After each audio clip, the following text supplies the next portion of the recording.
আসসালামু আলাইকুম। রিসেন্টলি দেশের ব্যাংকগুলোর বড় অঙ্কের ডিপোজিটকারী এবং ক্ষুদ্র অঙ্কের ডিপোজিটকারীদের আশ্বস্ত করা হয়েছে তাদের অর্থ নিরাপদ, কারো টাকা মার যাবে না। গভর্নর ডক্টর আহসানিস মনসুর স্যারের এ আশ্বাস দেওয়া সত্ত্বেও কিছু মানুষের মধ্যে এখন পর্যন্ত আস্থা তৈরি হয়নি। দেশের কিছু ব্যাংকগুলোর উচ্চ এডিআর এবং এনপিএল এর কারণে অনেক মানুষ দ্বিধাদ্বন্দ্বে রয়েছে।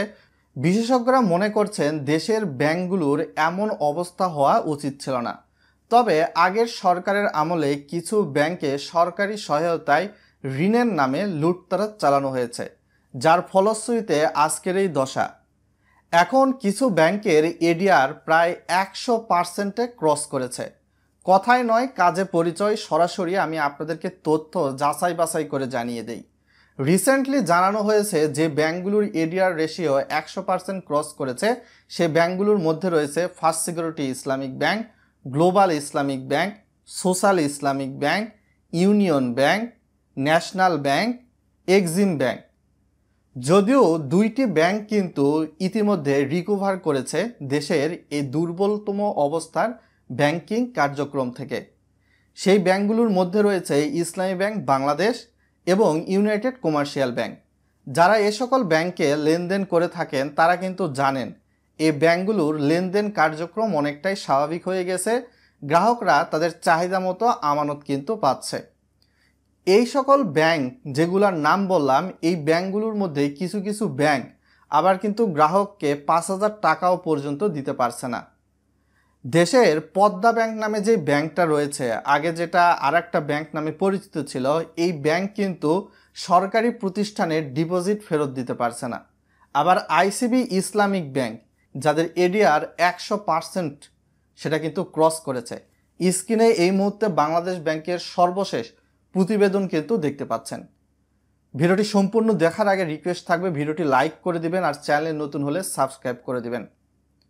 যদিও বাংলাদেশে বর্তমান সময়ে মূল্যস্ফীতি 8 থেকে 9%-এর কাছাকাছি এবং বাংলাদেশে বৈদেশিক মুদ্রার রিজার্ভের পরিমাণ কিন্তু রয়েছে $30 বিলিয়ন কিছুটা বেশি। এবং বাংলাদেশ সরকার, অর্থ মন্ত্রণালয় এবং বাংলাদেশ ব্যাংকের গভর্নরের কিছু উদ্যোগ নেওয়ার ফলশ্রুতিতে কিছু ব্যাংক কিন্তু ঘুরে দাঁড়িয়েছে। দেশে কিন্তু 11টি দুর্বল ব্যাংকে, যেগুলোর নাম বললাম, তাদের প্রায় 30,000 কোটি টাকা রেপোর মাধ্যমে বাংলাদেশ ব্যাংক ধার দিয়েছে। কিছু ব্যাংক এই টাকা ফেরত দিতে পেরেছে, কিছু ব্যাংক টাকা ফেরত দিতে পারেনি। ইতিমধ্যে 3টি ব্যাংক মার্জারের সম্মতি জানিয়েছে আর 2টি ব্যাংক সময় চাচ্ছে।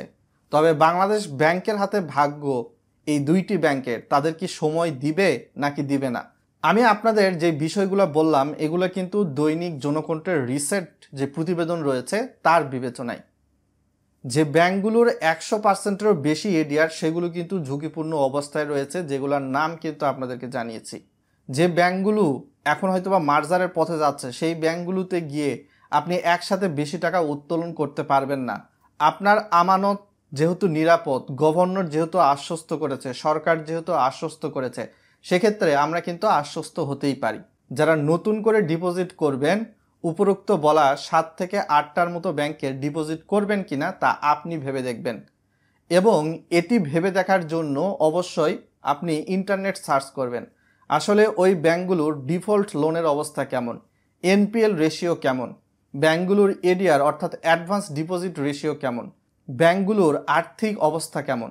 সব কিছু বিবেচনা নিয়ে সিদ্ধান্ত আপনাকেই নিতে হবে।